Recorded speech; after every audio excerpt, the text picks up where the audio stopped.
మొన్ననేమో assembly వేదికగా రేవంత్ రెడ్డి అల్లు అర్జున్ సంబంధించినటువంటి సంధ్యా theatre ఘటనలో రేవతి చనిపోయినటువంటి విషయం కావచ్చు, ప్రస్తుతం వారి అబ్బాయి ఎవరైతే ఉన్నారో శ్రీతేజ్, ఈరోజు ఆయన యొక్క ఆరోగ్య పరిస్థితి ఎలా ఉంది, దానికి జరిగినటువంటి పరిణామాలు ఏ విధంగా ఉన్నాయో అసెంబ్లీ సాక్షిగా అక్బరుద్దీన్ ఓవైసీ అడిగినటువంటి ప్రశ్నకు ఆయన కూలంకషంగా పిన్ టు పిన్ ఆయన సమాధానం చెప్పడం జరిగింది.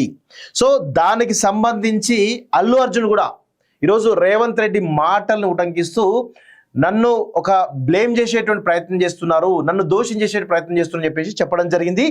ఆ క్రమంలోనే ఒక వీడియో చాలా పెద్ద ఎత్తున వైరల్ కావడం జరిగింది. అది కూడా మనమే దాన్ని బయట పెట్టినట్టు విషయం ఈరోజు తెలంగాణ సమాజం అంతా కూడా తెలుసు. ఒకసారి ఆ వీడియో కూడా మనం చూడాల్సిన అవసరం అయితే ఉంది మిత్రులారా. ఎందుకంటే ఆ వీడియోలో చాలా క్లియర్ కట్గా అల్లు అర్జున్ చాలా పెద్ద ఎత్తున ఆయన వస్తున్నటువంటి విషయం కావచ్చు, లేకపోతే వాళ్ళ ముందు వాళ్ళ మామ, వాళ్ళ కొడుకు, వాళ్ళ బిడ్డ, వాళ్ళ వైఫ్, ఆయనే ఏ విధంగా ప్రజలకు అభిమానం చేస్తూ వస్తున్నాడో అవన్నీ కూడా మనం చూడడం జరిగింది. ఒకసారి ఆ వీడియోను కూడా చూసేటువంటి ప్రయత్నం చేద్దాం. అది మనమే పెద్ద ఎత్తున బయటికి తీసుకొచ్చిన ఆ వీడియోని మనమే తీసుకొచ్చిన, ఇంతవరకు ఎవరు తీసుకురాలేదు. సో ఒకసారి ఇది ఆ రోజు సాయంత్రం మనం తీసుకొచ్చిన వీడియో ఇది. ఒకసారి దీని గురించి కూడా ఒకసారి చూసేటువంటి ప్రయత్నం చేద్దాం. చూస్తే మనకు చాలా క్లియర్గా అర్థమవుతుంది. అంటే ఏమైంది అంటే ఇక్కడ చాలా క్లియర్గా ఏంటంటే వాళ్ళకు ఆ రేవతి అనే అమ్మాయికి కానీ వాళ్ళ కొడుకు కానీ ఇద్దరికి కూడా అర్థమైంది ఇది ఖచ్చితంగా తోపులాట జరిగేటువంటి అవకాశం ఉందని చెప్పేసి అన్నారు. ఇది ఎక్కడ అల్లు అర్జున్ రాకముందు మామూలుగా అదుపులో ఉన్నటువంటి జన సమూహం చూడండి ఎంత దారుణంగా అంటే కొన్ని వేల మంది సుమారు 9:28 గంటల నుంచి 9:34 గంటలకు అల్లు అర్జున్ ముషీరాబాద్ మెట్రో స్టేషన్, అంటే ముషీరాబాద్ మెట్రో స్టేషన్ నుంచి ఆర్టీసీ క్రాస్ రోడ్డుకు కనీసం ఒక కిలోమీటర్ నుంచి కిలోమీటర్న్నర దూరం ఉండే అవకాశం ఉంటుంది. అక్కడ నుంచి ఆయన టాప్ ఎక్కేసి వస్తున్నాడు. ఒకసారి చూడండి, Allu Arjun Musheerabad metro station RTC cross road మీదుగా థియేటర్ వరకు కార్ సన్ రూఫ్ నుండి నిలబడి రోడ్ షోలా చేయడం వల్ల మెట్రో స్టేషన్, స్టీల్ బ్రిడ్జ్, ఇతర థియేటర్స్ నుండి జనం అతని వైపు రావడం జరిగిందని చెప్పి చెప్తా ఉన్నారు. సో అక్కడ ముషీరాబాద్ స్టేషన్ దగ్గరలోనే ఆయన బయటికి ఎక్కి అభివాదం, అంటే దాదాపు కిలోమీటర్ మేరకు ట్రాఫిక్ ఎలా జామ్ అయిందో మనం చూస్తా ఉన్నాం. చూడండి ఆయన ఏమన్నాడు నిన్న, ఎవరు అల్లు అర్జున్ ఏమన్నాడు, నేను కొద్దిసేపే ఉన్నా, నేను జనాలను కూడా ముందుకు తోస్తా ఉన్నాను, కానీ ఆయన అన్నది అభివాదం చేస్తా ఉన్నాడు, ఇట్లా అంటా ఉన్నాడు, ఏదో విజయ్ ఆయన చూడండి ఎంత దారుణంగా. కొన్ని వేల మంది ఆర్టీసీ కోసం దగ్గర కొన్ని వేల మంది జనాలు, అంటే కేవలం తన చూడండి ఎక్కడన్నా ప్రజల్ని ముందుకు జరగండి అన్న సందర్భం కనబడుతుంది. ఎక్కడన్నా కేవలం పుష్ప 2 విజయం అయిపోతుంది, మీరు అందరూ చూడాలన్నట్టుగా ప్రజలని ఈరోజు ఒక మభ్యపెట్టేట్టు ప్రయత్నం చేస్తుంది తప్ప వేరే ఏది కనబడతలేదు అనే విషయాన్ని ఈరోజు మనం అందరం కూడా గుర్తుపెట్టుకోవాల్సిన అవసరం అయితే ఉంటుంది మిత్రులారా. అల్లు అర్జున్ తన సెక్యూరిటీ సిబ్బందితో 40-50 మంది థియేటర్ మెయిన్ గేట్లోకి తోసుకొచ్చారట, ప్రవేశించారట. దాదాపు 50 మంది బౌన్సర్లు, పోలీసుల లాఠీ చార్జ్ చాలా దారుణంగా. లోయర్ బాల్కనీకి దారితీసే గ్రిల్ గ్రేట్ మార్గంపై జనప్రవాహం పెరగడంతో గిల్ గ్రేట్ విరిగి తొక్కిసలాటకు దారితీసింది అంటూ ఈరోజు చూస్తా ఉన్నాం. ఈ వీడియో చాలా పెద్ద ఎత్తున వైరలింది. ఆ తర్వాత తోపులాటలు, అసలు ఇది జనసంచారం మామూలుగా లేదు. జనాలను అయితే పాపం కంట్రోల్ చేయలేక పోలీసులు ఇబ్బంది పడ్డారు, ఈరోజు ప్రజలు ఇబ్బంది పడ్డారు. ఈరోజు కేవలం ఒక అల్లు అర్జున్ అనేటువంటి ఈ హీరో ఎవరైతే ఉన్నారో తను తన పైత్యం కోసం, తన యొక్క సినిమా ఆడడానికి, సినిమాకు సంబంధించి వేల కోట్ల బిజినెస్ చేయడానికి ఈరోజు తన యొక్క అభిమానులను కూడా ఈరోజు ఏ విధంగా తొక్కిసలాట గురి చేసిండో, అదేవిధంగా రేవతి కూడా ఏ విధంగా ఈరోజు తొక్కిసలాట గురై చనిపోయిందో, ఆ శ్రీతేజ్ అనే అబ్బాయి కూడా ఏ విధంగా ఇబ్బంది పడ్డో, ఇవన్నీ విజువల్స్ కూడా మనం చూస్తే ఇవి హృదయ విదారకరమైనటువంటి దృశ్యాలు. ఇంకా చెప్పాలి అంటే అల్లు అర్జున్ బాల్కనీలోకి ప్రవేశించే క్రమంలో లోయర్ బాల్కనీకి వెళ్ళే గ్రిల్ గ్రేట్ వద్ద పరిస్థితి అంటూ చూస్తా ఉన్నాం. అల్లు అర్జున్ అప్పర్ బాల్కనీకి చేరే మెట్లు ఎక్కుతున్నటువంటి సమయం చూస్తా ఉన్నాం. ఆయనకేంది 40-50 బౌన్సర్లు చుట్టుపక్కల ఉంటారు కాబట్టి ఈరోజు ఆయనకేం పెద్ద ఇబ్బంది ఏం కాదు. కానీ ఇబ్బంది పడేవారు సామాన్యమైనటువంటి ప్రజలు మాత్రమే. ఇది పరిస్థితి.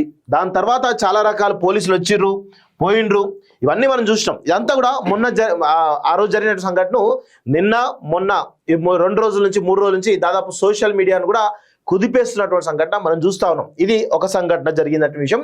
దీనికి సంబంధించి నిన్న పోలీస్ డిపార్ట్మెంట్ సివి ఆనంద్ గారు కూడా ప్రెస్ మీట్ పెట్టి చాలా క్లియర్గా ఎస్ఐ గారు ఇన్ఫార్మ్ చేశారు, ఆయన పర్మిషన్ ఇవ్వలేదు, ఏసీపీ ఇన్ఫార్మ్ చేసినప్పుడు రాలేదు, తర్వాత డీసీపీ రంగంలో దిగి వచ్చిన తర్వాత ఆయన బయటకు వచ్చినటువంటి విషయం మనం చూస్తా ఉన్నాం.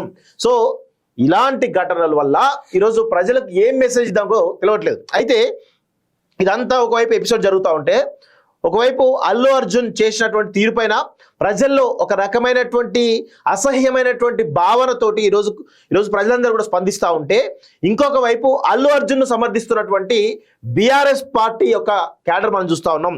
మొన్న హరీష్ రావు ప్రెస్ మీట్ పెట్టిండు, అదేవిధంగా బండి సంజయ్ ప్రెస్ మీట్ పెట్టిండు బీజేపీ సంబంధించినటువంటి. అదేవిధంగా ఇది ఎక్కడ కాంగ్రెస్కు క్రెడిట్ పోతుందో అనేటువంటి ఉద్దేశంతో మొత్తానికి అల్లు అర్జున్ వెనకేసే ప్రయత్నంలో భాగంగా ఈరోజు ఏ విధంగానైనా ఈరోజు ఈ అధికార పార్టీని బ్లేమ్ చేయాలనేటువంటి కోణంలో ఈరోజు కేటీఆర్ తన అనుయాయులతో కలిసి ఒక కుట్ర పన్నెండు. ఓయూలో ఉన్నటువంటి కొంతమంది వ్యక్తులను ఈరోజు ఉసిగొల్పి ఈరోజు అల్లు అర్జున్ ఇంటిపైన దాడి చేయించే ప్రయత్నం చేసిండు కేటీఆర్. దానిపైన మళ్ళీ దుష్ప్రచారం కూడా ఏం జరుగుతుందో ఒకసారి చూడాల్సిన అవసరం అయితే ఉంది మిత్రులారా. ఇగో ఇది అల్లు అర్జున్ ఇంటిపై దాడి చేసిన సంబంధించినటువంటి వ్యక్తులలో ఈయన ఎవరే అంటే బీఆర్ఎస్ పార్టీలో ఉన్నాడు, అది కేటీఆర్ తోటి ఉన్నటువంటి వ్యక్తి. అయితే దీన్ని గతంలో రేవంత్ రెడ్డితో దిగినట్టు ఫోటోను పెట్టేసి ఈరోజు సోషల్ మీడియాలో చాలా ప్లాన్డ్గా ఈరోజు దీన్ని ఆర్గనైజ్ చేసి చాలా స్పష్టంగా తెలుస్తుంది. ఎందుకంటే ఒకవైపు ఈ దాడి చేపించడం కంటే ముందు, ఈ దాడి జరగడానికంటే ముందు ఒక ఏసీపీ, సస్పెండెడ్ ఏసీపీ ఎవరైతే ఉన్నారో విష్ణు అనుకోడు కదా ఆయన పేరు, విష్ణు, ఆయన ప్రెస్ మీట్ పెట్టాడు. అసలు ఆ యొక్క ఇన్వెస్టిగేషన్ సంబంధం లేనటువంటి ఆఫీసర్ కావచ్చు, లేదు కనీసం ఏమన్నా ఆయనకి ఏమైనా పోలీస్ సంఘంతో అనుబంధం ఉందంటే అది లేదు. సస్పెండెడ్ ఏసీపీ, ఎలాంటి పోలీస్ డిపార్ట్మెంట్ పర్మిషన్ లేకుండా ఈరోజు అక్కడికి వెళ్ళి ప్రెస్ మీట్ పెట్టి ఏదో పోలీస్ డిపార్ట్మెంట్ విచారణ ఏ విధంగా జరిగిందో అల్లు అర్జున్ను ఉరికిచ్చి కొడతా అనుకుంటా ఇంకేదో మాటలు మాట్లాడుతూ ఉన్నాడు. ఆయనకి ఏం అవసరం ఆయన విష్ణు అనేటువంటి ఏసీపీకి? ఎంత అమ్ముడు పోయిన కేటీఆర్కి విష్ణు గుర్తుపెట్టుకో. ఏసీపీ విష్ణు గారు, మీరు కేటీఆర్ ఎంత ఇస్తే ఈరోజు ప్రెస్ మీట్లో ఈరోజు ప్రజలు చెప్పాలి. విష్ణుమూర్తి మీరు సస్పెండెడ్ ఏసీపీ, మళ్ళా అంటే ప్రభుత్వాన్ని బదనాం చేయడానికి ఈరోజు మీరు కేటీఆర్ దగ్గర ఎంత ముడుపులు తీసుకున్నారో ప్రజలు చెప్పాల్సిన అవసరం అయితే ఉంటుంది. ఇలా ఏసీపీ ప్రెస్ మీట్ దాంతో ఈరోజు ప్రభుత్వం పైన ఒక డ్యామేజ్ చేసే విధంగా ప్రయత్నం చేశారు. ఆ తర్వాత ఇటు ఓయూకి సంబంధించిన కొంతమంది విద్యార్థులు ఉసిగొల్పి, మరి వాళ్ళకి ఏమి ఇచ్చారో ఏం తయారు ఇచ్చారో తెలియదు కానీ మొత్తానికి వాళ్ళని తీసుకుపోయి కూడా ఈరోజు అల్లు అర్జున్ ఇంటిపైన విచక్షణ రహితంగా, ఈరోజు ఇది ప్రజాస్వామ్యంలో ఉన్నాం, ఈరోజు ఈ విధంగా ఉసిగొల్పి పంపేయడం మంచి పద్ధతి కాదు. అక్కడికి వెళ్ళి ఇంట్లో పాపం వాళ్ళ పిల్లలు, అల్లు అర్జున్ సంబంధించిన పిల్లలు అందరూ కూడా ఉన్నారు అక్కడ ఇంట్లో. అలాంటి సమయంలో ఇంత దాడులు చేయడం ఈరోజు ఇంటెలిజెన్స్ వైఫల్యం కూడా కనబడతా ఉంది. ఇక్కడ ప్రభుత్వం సంబంధించిన ఇంటెలిజెన్స్ వైఫల్యం చాలా స్పష్టంగా కనబడతా ఉంది. పాపం నిన్న డీజీ శివధర్ రెడ్డి వాళ్ళ కూతురు కొడుకు పెళ్లి ఉంది నిన్న. సో దానిలో భాగంగా పాపం నాకు తెలిసి ఇంటెలిజెన్స్ అంతా ఆ బిజీలో ఉన్నారేమో, మీరు పట్టించుకోలేమని నేను అనుకుంటా ఉన్నాను. కానీ ఇక్కడ విషయం ఏంటంటే ఏ పెళ్ళైనా ఏ ఫంక్షన్ అది అంత పక్కన పెట్టండి, అదంతా ఒక అదంతా వాళ్ళ వ్యక్తిగత విషయం. కానీ ఇంటెలిజెన్స్ డిపార్ట్మెంట్ కూడా సకాలంలో స్పందించాల్సిన అవసరం ఉండే, కానీ ఇంటెలిజెన్స్ వైఫల్యం కూడా కొంత స్పష్టంగా కనబడతా ఉన్నట్టు తెలుస్తూ ఉంది. ప్రభుత్వం దీనిపై దృష్టి పెట్టాలి.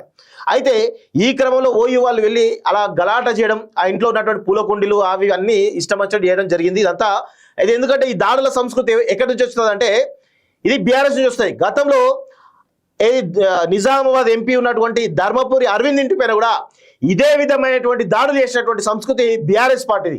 ఈరోజు వాళ్ళే దాడులు చేపిస్తారు. ఆ తర్వాత అది కాంగ్రెస్ పార్టీ కార్యకర్తలు అంటూ ఈరోజు పెద్ద ఎత్తున ఇలాంటి పెట్టేసి చూపిస్తా ఉన్నారు. అసలు కథ ఇది, దీని వెనకాల ఉన్నటువంటి కథ ఇది. వీళ్ళెవరు కూడా ఓయూ విద్యార్థి నాయకుల అదే తలవు కానీ మొత్తానికైతే ఓయూలనే ఉంటారు, ఓయూ స్టూడెంట్ లీడర్ అని చెప్పుకొని తిరుగుతారు తప్ప వేరేది కనబడతలేని విషయాన్ని గుర్తుపెట్టుకోవాలి. సో అత్యుత్సాహంతో ఈరోజు ఇది కనబడుతున్నట్టు తెలుస్తుంది. కేటీఆర్ దీనికి మూల్యం చెల్లించుకోవాల్సిన అవసరం అయితే ఉంటుంది మిత్రులారా.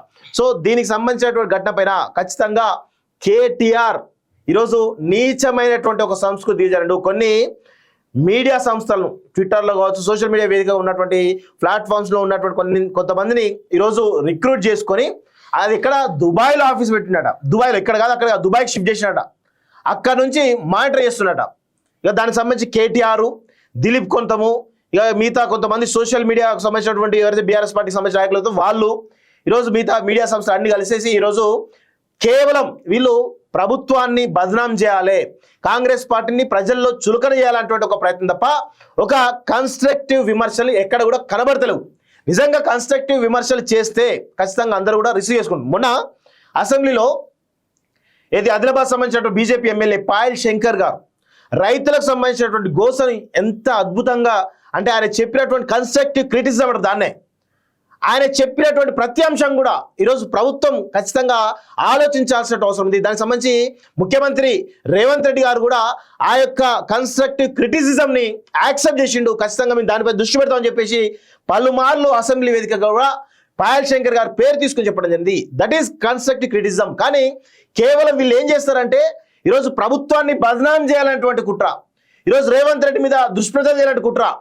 ఈరోజు మేము కూడా ఈ ప్రభుత్వాన్ని కానీ ఈ కాంగ్రెస్ ప్రభుత్వాన్ని కానీ రేవంత్ రెడ్డి కానీ విమర్శలు చేస్తాం. ఎట్లా చేస్తాం? కన్స్ట్రక్టివ్ క్రిటిసిజం చేస్తాం. ఈరోజు ఫ్రీ బస్లో లోపాలు ఉన్నాయి, రైతు భరోసాలో లోపాలు ఉన్నాయి, రుణమాఫీ ఈరోజు ఇంకా కాలేదు, 30 to 40% రుణమాఫీ కాలేదు. ఇలాంటి కన్స్ట్రక్టివ్ క్రిటిసిజం చేయాలి తప్ప ఈరోజు కేవలం బురజల్లే ప్రయత్నమే చేయాలి. ఈరోజు లేనిపోని అబద్ధాలు చెప్పి ప్రజలలో నమ్మబలికే ప్రయత్నం చేయాలి. ఇదంతా కూడా కేవలం బీఆర్ఎస్ పార్టీకి, ముఖ్యంగా కల్వకుంట్ల కాలకేయులకు వెన్నతో పెట్టిన విద్యగా మనం చెప్పొచ్చు. ఇప్పటికైనా కానీ కేటీఆర్ నీ తీరు మార్చుకో, లేదంటే తెలంగాణ సమాజం ఖచ్చితంగా నిన్ను చెప్పు చీపులతోటి ఈ తెలంగాణ ఎట్లయితే నువ్వు దుబాయ్కి ఈ కొన్ని ఛానళ్ళను దుబాయ్కి షిఫ్ట్ చేసి అక్కడికి రన్ చేస్తున్నావో అక్కడికే దుబాయ్కే ఈరోజు నిన్ను తన్ని తరుముతున్న విషయాన్ని గుర్తుపెట్టుకోవాలి. కేటీఆర్ నిన్ను ఆ దిలీప్ కొంత అనేటువంటి చెతనా కొడుకున్నాడు, ఆ చిల్లరగాడు, వాడు మీరిద్దరు కలిసి తెలంగాణ ఉద్యమకారులను ఎంత అడగదొక్కిరో మాకు తెలుసు గత 10 సంవత్సరాల్లో. ఈరోజు ఇలాంటి చిల్లర ప్రయత్నాలు మానకపోతే ఖచ్చితంగా తెలంగాణ సమాజమే మిమ్మల్ని చెప్పు చిప్పులతోటి దుబాయ్కి తన్ని తరుముతున్న విషయాన్ని గుర్తుపెట్టుకోవాలి. సో ఇట్లాంటి పరిస్థితులు చాలా కనబడుతున్నాయి మిత్రులారా. సో ఇది నిన్న జరిగినటువంటి దానిపైన దుష్ప్రచారం పైన కొంత క్లారిటీ ఇచ్చేటువంటి ప్రయత్నం చేస్తున్నారు.